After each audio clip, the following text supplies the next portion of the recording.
꿈에 그리던 4차 전직을 했는데 4차 공격 스킬이 없는 직업이 있다. 3차와 4차의 사냥 차이가 돌진밖에 없는 직업이 있다. 그게 바로 오늘 알아볼 다크나이트입니다. 다른 모든 직업들은 4차 고유한 유니크한 공격 스킬이 있어요. 히어로는 브랜디시, 팔라딘은 블래스트, 아크메이즈는 데몬이랑 체인 라이트닝, 패럴라이즈, 보호마스터는 폭풍이시, 신공은 피어싱, 나이트로드는 트리플 스로우, 그리고 섀도우는 부메랑 스텝.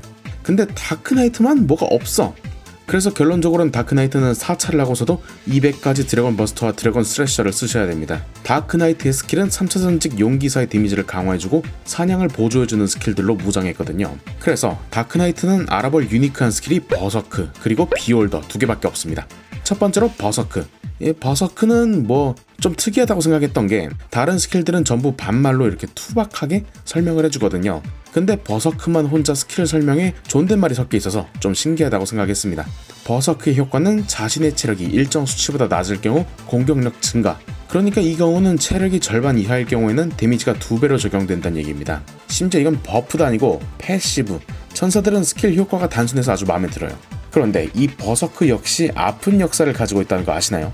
우리가 아는 역사는 이 버서크를 마스터했을 때 스킬 발동 조건이 40%에서 시작해서 점차 버프되어서 45%를 거쳐서 50%까지 버프가 되었다는 것인데요. 이 버서크가 최초로 공개되었을 때는 이 발동 조건이 마스터시 20%였습니다.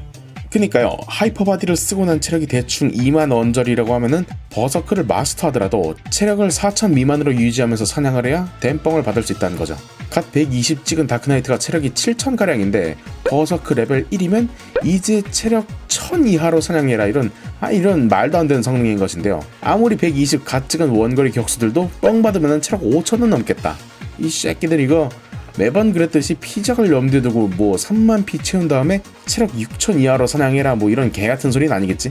그래서 갖은 항의 끝에 최종 수정된 버전이 40%였던 것이죠. 근데 그 40%라는 것도 그렇게 막 구미가 당기는 수치는 아니라는 게 문제였습니다. 다른 사냥터에선 물론 죽진 않겠지만 보스전, 특히나 혼테일에서 버서크를 전혀 써먹을 수 없어 보인다는 점이 사람들을 당황하게 만들었을 것 같아요. 버서크 발동 대충 한 8,400 정도면 되겠구만. 왜 못 써먹어? 뭐 원격들이랑 같이 치면 될 것 같긴 한데 아무튼 다리 데미지가 9,500이 들어오니까 그랬겠죠. 그거를 의식했던 걸까요? 2008년 3월에는 버서크 30레벨의 발동 제한을 45%로 그리고 2009년에는 발동 제한을 50%로 점차 늘려주는 패치가 들어가게 됩니다. 아예 그냥 60%로 하지 왜 또 50%래? 근데 그러면은 이제 체력 50% 이상이 발동 조건인 드래곤 로어의 데미지가 2배가 되어버리기 때문에 그 이상으로 버프를 해주는 것은 무리였겠죠. 그리해서 2009년 1월 이후부터는 본인의 체력을 절반 이하로만 유지하게 되면은 데미지 200%, 이를테면 드래곤 버스터가 170%로 3마리를 3방, 즉 510%로 3마리를 때리는 공격 스킬인데 여기에 버서크를 받으면 데미지가 정확히 2배가 되는 것이죠. 3마리를 1020%의 데미지로 치는 겁니다. 만일 포람 다크나이트의 드래곤 스래셔라면 6마리의 몬스터를 500%로 치는 셈이죠. 이렇게 보니까 버스터랑 스래셔도 6마리를 기준으로 한다면 총 데미지는 거의 비슷하겠군요.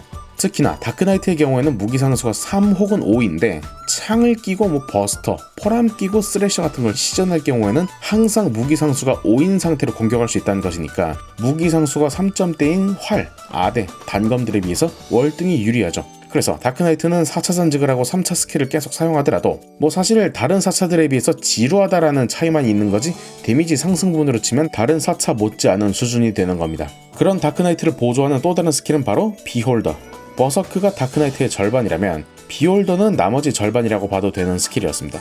비홀더는 비홀더스 힐링, 그리고 비홀더스 버프로 이루어지는데요. 비홀더스 힐링은 버서크로 인해서 어려워진 체력 관리를 손쉽게 진행할 수 있도록 돕고, 비홀더스 버프는 일반 버프들보다 훨씬 뛰어난 효과로 무장해서 다크나이트를 더 강하게 만들어주죠. 이 특이하게도 마스터 레벨이 25인 게 특징인데요. 이 스킬은 처음에는 버프를 많이 걸어주지 않습니다. 처음에는 물리방어력 버프만 걸어주죠. 하지만 레벨이 오르면서 강화되는 수치가 늘어나고 그러면서 새로운 효과들도 추가되게 됩니다. 물리방어력만 올라가다가 마법방어력도 같이 올려주고 어느새 명중률도 올려주고 회피율도 올려주며 궁극적으로는 공격력까지 올려주게 되는데요. 결과적으로 비홀더스 버프 25레벨을 통해서 얻을 수 있는 총 효과는 물리방어력 100, 마법방어력 100, 명중률 25, 회피율 50, 공격력 15의 효과이며 이 5가지 버프 중 하나를 랜덤으로 플레이어에게 걸어주게 됩니다.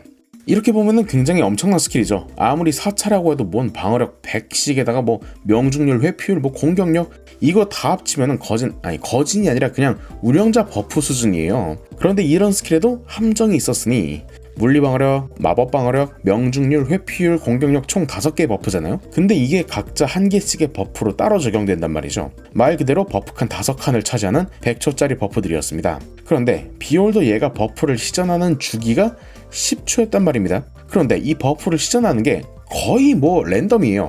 이러면 무슨 일이 일어나느냐, 주기 10초에 버프 지속시간 100초면은 버프 하나의 지속시간 동안 10번의 버프 시전을 한다는 건데, 운 나쁘게 그 10번의 기회 동안 특정 스탯이 당첨이 안 되면 10초든 20초든 버프가 중간에 끊겨버린다는 겁니다.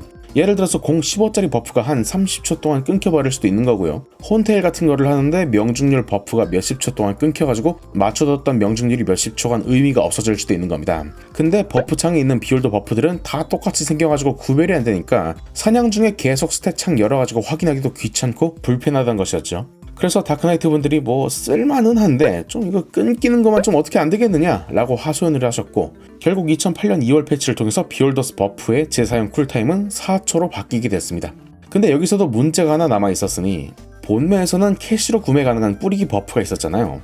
근데 비올도 얘가 계속 버프를 걸어대면서 뿌리기 버프를 지워버렸던 겁니다.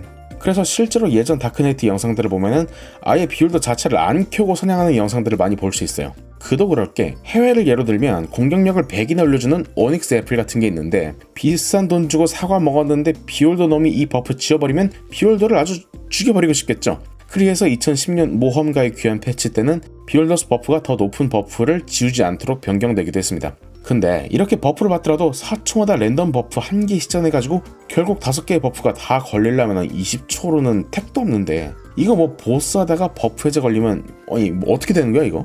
완전 끔찍하겠죠. 비올더스 버프는 이런 점을 의식한 것인지 숨겨진 고유 능력으로 버프 해제에 해제되지 않음이라는 특수 효과가 붙어 있었습니다. 그래서 막 보스들을 돌다가 버프 해제를 당하더라도 막말로 다른 직업들을 안 죽게 뻥만 제때 써준다면 자기는 큰 무리가 없었고요. 콜드 샤크 같은 버프를 지우는 몬스터 같은 것들을 잡기도 아주 유용했다고 하네요. 마지막으로 비올더스 힐링은 소환된 비올더가 4초에 한 번씩 체력을 회복시켜주는 스킬인데요. 원래는 이 스킬이 이제 버서크 발동 조건인 그 체력을 넘겨서까지 회복을 시켜주는 바람에 2007년 1월에 버서크 발동 체력보다 이 자기 체력이 높아지게 되는 상황이라면 비올더스 힐링으로 힐을 하지 않도록 변경이 됐고요. 그 이후부터는 다크나이트들의 물약과 부담을 줄여주는 효자 스킬로 남았다는 얘기였습니다. 그래서 그런지 힐링과 버프를 발동시키기 위해서 소환돼야 되는 그 비올더는 지속시간이 무려 20분입니다. 근데 뭐 다 좋은 거 알겠는데 지속시간을 짧게 가져가면 원할 때 킬 수 있고 원할 때 꺼지게 할 수 있고 좋은 거 아닌가? 근데 그렇게 짧게 가져간 게 개발진의 의도가 아니었나 보죠. 그래서 2007년 1월에 추가된 효과가 바로 추가 숙련도 20%입니다. 비올더를 10을 찍으면 숙련도를 20% 추가로 올려줘서 총 숙련도가 80%에 육박하게 되는 거죠. 다크나이트가 스탯창 같은 거 보면요, 공격력 편차가 엄청 심한 편이거든요. 근데 그게 뭐 창 들고 배기, 뭐 포람 들고 찌르기 같은 이런 무기 상수 3짜리 최저 데미지도 반영되어서 들어가 있는 거라서 창 쓰고 버스터 갈기실 거면요, 스탯창에 나와 있는 그 최소 데미지는 무시하셔도 되는 것이고요. 결론적으로 비올더의 고유 효과 덕분에 버스터가 매우 일정한 데미지를 지속적으로 뽑아내게 만들어 준다는 거죠. 그래서 다크나이트는 전사면서도 비올더의 힘과 버서크를 통해서 3차 스킬을 극단까지 강화한다는 느낌이 강하게 드는 직업이었습니다. 근데 그런다고 다크나이트가 그렇게 약한 직업도 아니었죠. 우리나라에서는 히어로인 타락파워 전사가 전체 랭킹 1위를 달성했다면 해외에서는 팽블레이드라는 다크나이트가 랭킹 1위를 찍기도 했죠.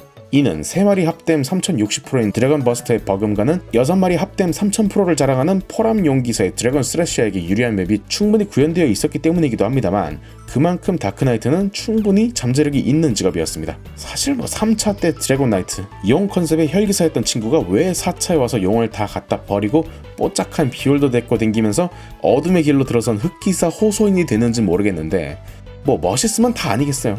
자, 오늘의 이야기는 여기까지. 더 많은 정보를 원하신다면 메이플홀릭 구독해주세요.